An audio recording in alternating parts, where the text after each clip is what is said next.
A história que eles contam, cheia de estátuas, é tudo mentira. A televisão é uma grande caixa de mentira, né, mano? É uma grande caixa de mentira. Eu tô fazendo um documentário aqui, eu posso estar interpretando um personagem e pronto. Tem água aqui? Eu não tenho nenhum microfone aqui em mim. Ah, é. Tá um papo muito furado pra você? Não, nem um pouco, na verdade. Eu posso estar pensando o que é melhor pra vocês ouvir do outro lado. Não posso estar pensando o que é melhor pra mudar a vida de ninguém. Falar, não, vou falar uma coisa legal pra eles lá rir, pra eles chorar, pra se emocionar. Então é um negócio meio doido, assim.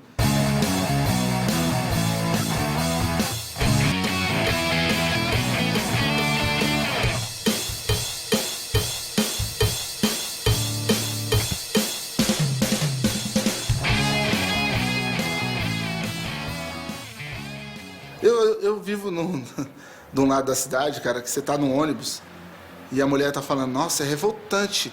Nossa, o salário da gente, o turno nosso diminuiu. Então a gente vai ganhar metade do salário. E aí outra mulher fala assim, mas tudo bem, você pode estar nervosa e tudo, mas você viu ontem o que aconteceu com a Camila? Meu, a Camila foi traída pela Adamastor. Eu tenho que assistir hoje de todo jeito, 8h30 a novela. É um elemento acalmador, até de criança, pô. Você bota as crianças pra assistir televisão e elas ficam quietinhas, né? Tem comercial de carro prometendo isso. Bota lá uma telinha, né? Um DVD no carro e as crianças ficam quietinhas no banco de trás. Sem o DVD elas se matam. Então acaba sendo um elemento acomodador porque te distrai. Por mais que você esteja revoltado, quantos amigos meus revoltados falavam, ah, Fé, você tá falando e tudo? Beleza, mano, seus textos é muito louco tudo, mano, mas, puta, 9 horas eu tenho que ir pra casa assistir o Ratinho é foda, desce o pau. Então ele desce o pau e no outro dia você não precisa falar nada. Você pega o mesmo ônibus lotado, você vai se sujeitar ao mesmo patrão, sabe? Você vai fritar filé mignon pro boy, chegar em casa você não tem ovo pra comer. Né? Você vai cuidar da segurança de um playboyzinho de 10 anos, chega em casa, seu filho apanhou na rua. Entendeu? Seu filho foi pego fumando maconha porque você não pôde acompanhar seu filho, tá acompanhando o filho de outro. Não é só um plano maquiavélico da televisão para nos pacificar, mas mesmo sem querer, funciona como tal.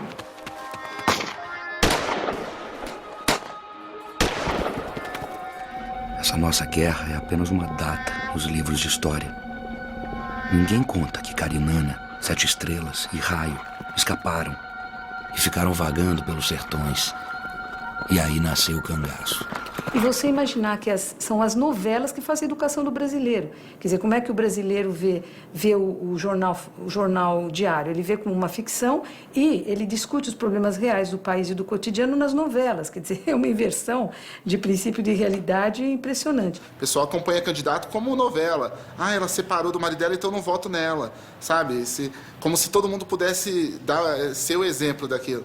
Né, do final feliz da novela. Muita gente fala assim, não, né, que as pessoas estão alienadas, né, que isso é um indício de alienação. Eu não sei se é de alienação, porque eu acho que as pessoas diferenciam o que é a novela e o que é o Brasil, mas é como se a novela expressasse o que as pessoas gostariam de ser, ou como o Brasil, como elas gostariam que o Brasil fosse. E como é que a mídia funciona? Quer dizer, ela toma vários elementos dispersos que ela constrói como um todo coerente, mas é totalmente arbitrário, é ficcionado. Quer dizer, então é isso que está se revelando como um princípio de realidade. Então, aquilo que não está na televisão não está no mundo. Então, quem edita a realidade e a pregnância cada vez maior da imagem que substitui o pensamento, ela impede o pensamento porque ela identifica ver com saber.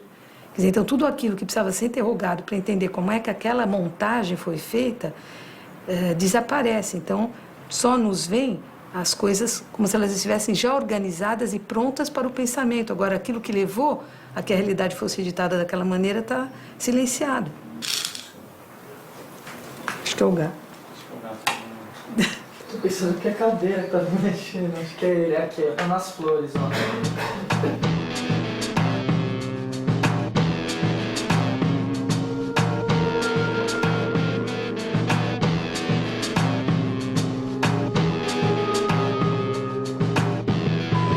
À tarde, o trânsito parou na W3 Sul e Norte, no eixo monumental também. A passeata é um protesto contra a lentidão da reforma agrária, mas lento mesmo ficou o trânsito.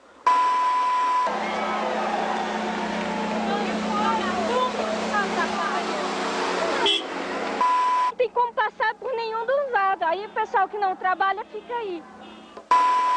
Que todos de Brasília venham ver o que o Sem Terra produz. Porque a mídia, igual a nossa marcha hoje, só mostrou, sabe o quê? Os motoristas apressadinhos reclamando que a marcha estava atrapalhando. Mas não mostra o nosso lado, o nosso real. Que nem aqui, iluminação, microfone, tudo é criado para poder iludir. Se fosse realidade, a gente estava na rua gravando no meio da rua mesmo. Entendeu? Depois você vai editar isso tudo e ainda vai ter outra direção ainda, né? Dependendo do patrocinador que tiver, não tem um participante, não tem outro, né? Você falar da Coca, da Petrobras, de um e de outro, você já não entra. Esse culto de uma aparência para não enfrentar o problema é uma questão brasileira. Um dos grandes pensadores do Brasil que identificou esse problema que mal está sendo ainda considerado é o bovarismo brasileiro. Quer dizer, a Madame Bovary, que vivia na ficção dos romances que ela leu na juventude, e é então uma denegação da realidade. Quer dizer, em vez de enfrentar como a realidade eu me refugio no imaginário. E eu substituo o real pelo imaginário. Então, o bovarismo brasileiro é assim: eu não vou enfrentar os problemas que o país tem, eu vou criar fórmulas alternativas para não enfrentar o problema. Eu acho que é muito pobre a gente ficar nessa coisa do acomodado ou do... enfim, se a novela é conformista ou não é conformista. Eu acho que o sucesso vem do fato de que não é conformista. Ela estimula mudanças. Não é que ela estimula mudanças, isso também não é um bom termo. Ela está sintonizada com mudanças, né? Só que essas mudanças não necessariamente são positivas. Essa que é a questão que tem que ser colocada. Para onde que está se indo? Todo mundo quer ser outra coisa. O cara pobre, ele quer ser classe média quer ser elite, a elite quer ser cidadão do mundo, quer ser americano. Então ninguém quer ser de verdade ninguém, sabe? A gente quer ser outra coisa. E essa infelicidade toda um dia tem que ter um limite, né? Se você for pensar demograficamente, a sociedade brasileira é majoritariamente negra ou mulata, né? E as novelas é quase que uma expressão daltônica dessa sociedade, porque é branca, com poucas exceções, e essas exceções sempre em papéis secundários, em geral de empregados domésticos, com raríssimas exceções. A gente tem nesse país milhões de renegados hoje. Milhões de pessoas que ligam a televisão, não se enxergam, liga a rádio, não se ouve, abre as revistas na banca de jornal, não se vê. É intrigante, quer dizer, como é que as pessoas reconheceram aquilo como o Brasil, se aquilo não é o Brasil numa questão muito básica e óbvia, que é a cor. Ilusão, o tempo inteiro ilusão. Por isso que a novela e as coisas da televisão alcançam o índice que tem. Porque o cara não quer ver sofrimento. Por isso que clipe americano dá mais certo que clipe de rap nacional. Porque o cara quer ver os negão bem no carro, com um monte de mulher gostosa do lado. Ele quer se iludir também, mano. O nosso próprio povo é assim. Não quer viver essa realidade. A realidade é muito triste, mano.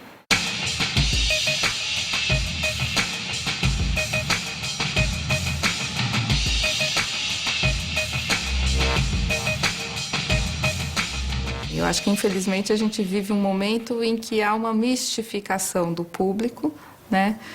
Então, a gente tem que fazer o que supostamente atenderia ao público, mas isso é uma suposição, porque esse público não existe enquanto uma pessoa ou uma assembleia de pessoas que possa ser consultada. Ele é uma ficção. Essa ideia de audiência é uma ficção, é uma construção, né, com base em alguns critérios, em alguns números. Então, porque o programa X vai bem e ele é apelativo e ele vai para a baixaria e ele não procura trazer nenhuma informação e nenhum desafio. Eu acho que a questão é desafio. O espectador, então, ele tem que ser ajudado a pensar criticamente isso que ele vê. O espectador de televisão tem que ser ajudado. Enfim, aí é uma função, acho, pedagógica mesmo, que deveria estar embutida dentro dos próprios meios de comunicação. Assim como o leitor tem que ser ajudado a se pensar como leitor, a ter uma autoconsciência de leitor na hora em que ele pega o livro, na hora em que ele pega o jornal. A pessoa que mexe com a internet hoje em dia, a criança tem que ser ajudada a pensar que mecanismo é esse, com o que ela está se envolvendo, o que essa forma vai fazer com ela. E a gente está num país que as pessoas não são alfabetizadas. As pessoas não sabem ler de verdade.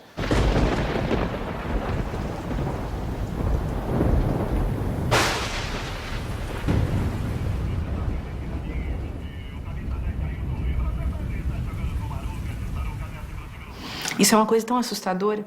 E quem não aprende a pensar discursivamente, quem não aprende a ler, não aprende a pensar discursivamente. E quem não aprende a pensar discursivamente, não aprende nem a ouvir, nem a falar.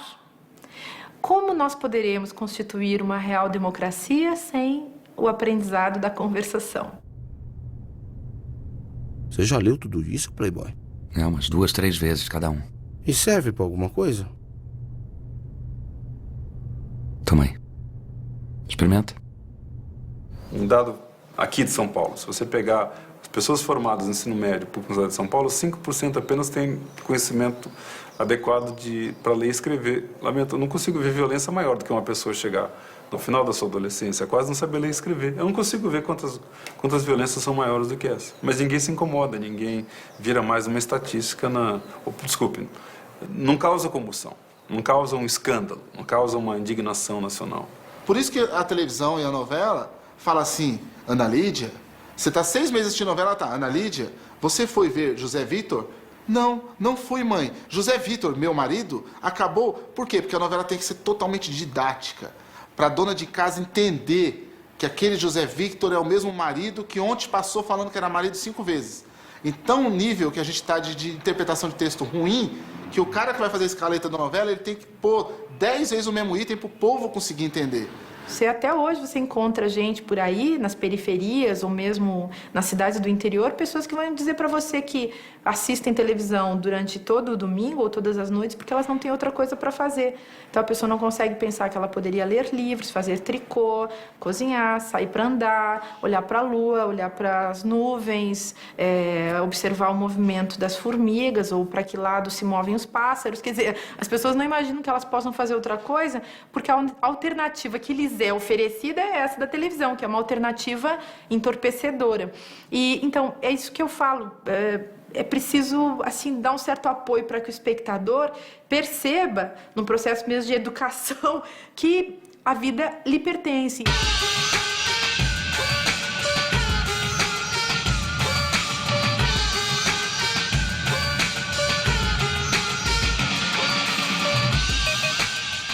O Brasil hoje passa por um processo que talvez agora sofra um abalo, que é a forma básica de coesão aqui acabou sendo o mercado.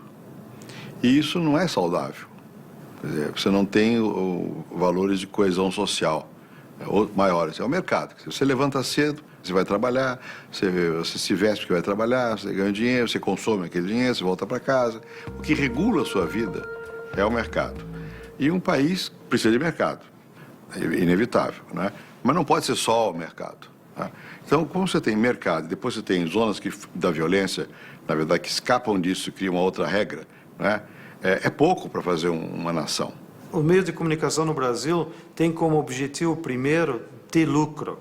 O principal produto da indústria cultural não é a novela, não é a música que é vendida nos CDs, são os filmes.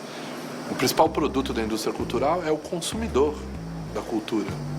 Somos nós como consumidores, que é induzir em cada um de nós o desejo de comprar o último disco da Madonna, o último disco. Inclusive, esse é o maior investimento da indústria cultural. Provavelmente se gasta muito mais na propaganda do disco da Madonna do que no disco da Madonna, na produção do disco. O universo do personagem está acessível ao público nas lojas. O que a indústria produz não é a música da Madonna, é também. A música da Madonna é o suporte de uma atitude de consumo. Eu pegar o meu dinheiro e pingar ali, eu pingar o meu dinheiro no filme de Hollywood, para ver o mesmo filme que se repete a cada ano. É o mesmo filme. Né? Hollywood está se especializando em produzir filmes que são idênticos a eles mesmos, só mudam os atores, muda a cor da fotografia, mas a história é sempre a mesma. Né? E o consumo anestesia as revoluções, né, mano? Você pode ter um celular igual ao do seu patrão, então você acha que você já é patrão, então faz bem para a alma. E isso é um problema também, porque é uma forma de domesticar o cara. Se você for ver as práticas que as empresas têm, elas são de fato abusivas. O marketing, a publicidade, as relações no mercado, elas são extremamente violentas. Quer dizer, se você perguntar para qualquer criança, ela quer comer no McDonald's para ganhar o brinquedo. Ela nem come o lanche, ela nem quer comer o lanche. A maioria dos pais tem que levar os seus filhos no McDonald's e eles têm que comer o lanche porque a criança só quer o brinquedo. Né? Então, e que tipo de padrão alimentar a gente está promovendo? Eu tenho dezenas de amigos que não usam Nike porque eu falei pro cara, não usa Nike, tio, você vai pagar 500 pau no tênis que não representa você, que nunca pôs um favelado lá dentro, lá em cima, nunca patrocinou nenhum evento seu. E sem contar no problema ambiental. Hoje a gente tem 130 milhões de linhas celulares disponíveis, em uso, com uma política muito agressiva das empresas de forçar os consumidores a trocarem de aparelho a cada 1 ou 2 anos. E a pergunta que não quer calar é para onde vão 130 milhões de aparelhos celulares a cada 1 ou 2 anos? O capitalismo só respeita o boicote, mano. Ele não respeita mais nada. Quando você para de consumir, aí ele fala, fudeu, o cara parou de comprar, mano. Aquele cara ali tá dizendo para não comprar, para não assistir, para não ouvir, tá ligado? Esse tipo de coisa. Então, quando ele fala isso, aí você consegue pegar no capitalismo. Ele só ouve isso, não ouve mais nada. Cidadania não é você ir votar uma vez por ano porque você é obrigado. Né? É você lutar no teu dia a dia, tanto em relação às empresas, quanto em relação aos governos. Né? É um questionamento que tem que ter que saia da passividade de ficar esperando as coisas se mudarem assim por livre e espontânea vontade dos dirigentes. Me ofende uma loja de tênis que põe R$1.000 quase no tênis do lado da favela, do lado de um barraco de madeira. Sabe? Isso me ofende, uma agência de carro que vende carro de R$100.000 de frente pro córrego, onde o moleque tá ali brincando com o rato. Entendeu? Isso são coisas que ofendem. E um dia eu acho que o nosso povo vai ficar ofendido realmente.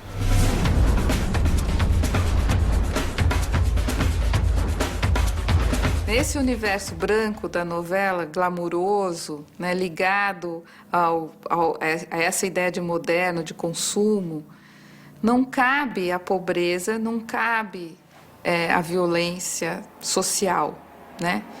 E é a vertente do cinema recente, né, mais conectada a essa questão da desigualdade social, a tematização direta da desigualdade social, que encontra uma repercussão que era a repercussão que a novela costumava ter. Polícia! Desce, desce, desce, desce, desce, põe essa porra no chão, devagarinho. Isso, vira pro caminhão. Eu acho que tem uma coisa que eu chamo de narcocultura, que ela vai além do poder paramilitar dos traficantes, da venda de drogas, ela passa por estética, gastronomia, ela passa por geração de renda lícita e ilícita. E Tropa de Elite, Carandiru, Cidade de Deus, Cidade dos Homens, é narcocultura pura, só que lícita. Eles transformaram, né, digamos, um saber, uma vivência da favela num produto comercial, artístico. Mas isso é narcocultura, as expressões coloquiais, o jeito, o andar, o biotipo das pessoas. Qual foi, fiel? Assaltou no asfalto, agora traz a polícia aqui, rapaz. Pra caralho, seu comédia. Tu quer morrer? Acho que também ajuda a reforçar bastante o preconceito também. Tu vai morrer, filha da puta! O bandido, né, aparece como bandido, mal, vilão. É uma coisa que uma personagem que não existia praticamente na cultura brasileira, onde o malandro sempre foi uma figura simpática. Então, ela gera uma polêmica, ela ofende muita gente, quer dizer, porque as pessoas que moram nos lugares, nas periferias, não se reconhecem, e mesmo quem frequenta essas periferias não se reconhece nesses lugares, nessa representação que reduz esses lugares à violência. Ele reconhece a situação, ele dá visibilidade a um universo que era invisível na época da novela, porém, essa visibilidade é perversa porque é na chave da violência. Aí, perdeu tudo, um sapatinho, dá o som, a bolsa. Me dá. A bolsa, isso não explana, não. Oi, vamos no carro aí. As pessoas assumem para si o estereótipo que lhes é atribuído.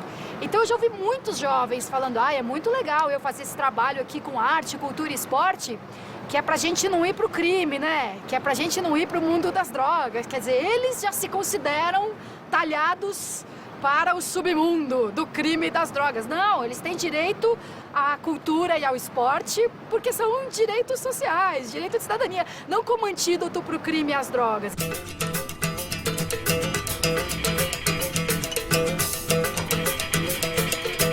Ó, pessoal, tá aí.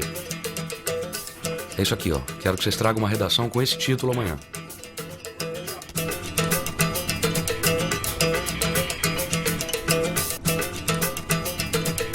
A gente tem muita mania de achar que não é com a gente o problema, sabe?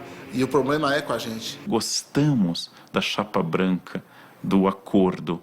E as pessoas que reclamam são tidas por radicais. O conformista, ele é expressão de tecnologias de poder, para usar um termo Foucaultiano, que perpassam o corpo de todos nós. A escola, a polícia, o hospital, a televisão, a indústria cultural, que vai nos produzindo não como indivíduos livres, pensantes, mas cada vez mais nos reproduz e nos produz como consumidores, como os ajustados, como trabalhadores, como produtores de um mundo capitalista. Eu tenho medo desses bons cidadãos. Tá cheio de perverso, tá cheio de pedófilo entre os bons cidadãos. Melhor as pessoas darem a cara a bater. A maioria das pessoas é pobre, mora longe, não tem carro e não aparece. Todos nós estamos vivendo o problema, estamos pagando pelo problema e somos o problema. Eu acho que só falta perceber isso. E quando perceber, aí sim pode ter uma mudança séria, assim.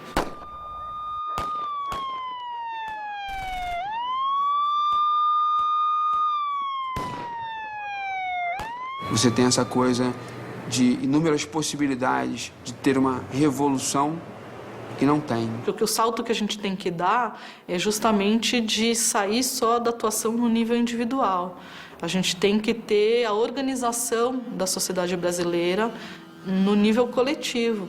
A democracia não é da maioria. A democracia é de quem se organiza. Quando se luta, a luta produz mudanças. E só a luta produziu mudanças ao longo desse tempo todo.